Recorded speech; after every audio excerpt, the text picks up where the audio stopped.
എൻ്റെ വീട്ടിലൊരുക്കിയ ലാൻഡ്സ്കേപ്പിൻ്റെ വീഡിയോ ആണ് ഞാനിന്ന് ചെയ്യുന്നത്. ടോട്ടൽ 650 സ്ക്വയർ ഫീറ്റാണ് എൻ്റെ വീട്ടിലെ ലാൻഡ്സ്കേപ്പ് വരുന്നത്. പേൾ ഗ്രാസ് ആണ് ഞാൻ ഈ ലാൻഡ്സ്കേപ്പിന് വേണ്ടി യൂസ് ചെയ്തിരിക്കുന്നത്. ലാൻഡ്സ്കേപ്പ് ചെയ്യാൻ വേണ്ടി ഉപയോഗിക്കുന്ന സ്ഥലം ആദ്യം തട്ടി നിരത്തി അതിനുശേഷം മരങ്ങളെയൊക്കെ ഹോളോ ബ്രിക്സ് കട്ടകൾ വെച്ച് സെപ്പറേറ്റ് ചെയ്തു. വീട്ടിൽ ഇൻ്റർലോക്ക് ചെയ്യാൻ വെച്ച കട്ടകൾ വെച്ച് ഒരു നടപ്പാതയും ഞാൻ ഈ ലാൻഡ്സ്കേപ്പിൽ ഒരുക്കിയിട്ടുണ്ട്. ഈ ഒരു സൈഡിൽ സിമൻറ്റ്, പൂഴി, ജെല്ലി എന്നിവ ഉപയോഗിച്ച് ഒരു ചെറിയ താമരക്കുളവും സെറ്റ് ചെയ്തു.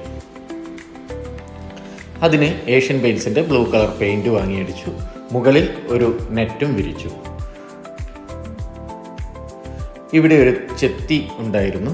നിറയെ പൂത്തു നിൽക്കുന്ന ഈ ചെത്തിയെ നശിപ്പിക്കാതെ തന്നെ അതിനെ നിലനിർത്തിക്കൊണ്ടാണ് ഞാൻ ഈ ലാൻഡ്സ്കേപ്പ് ചെയ്തിരിക്കുന്നത്.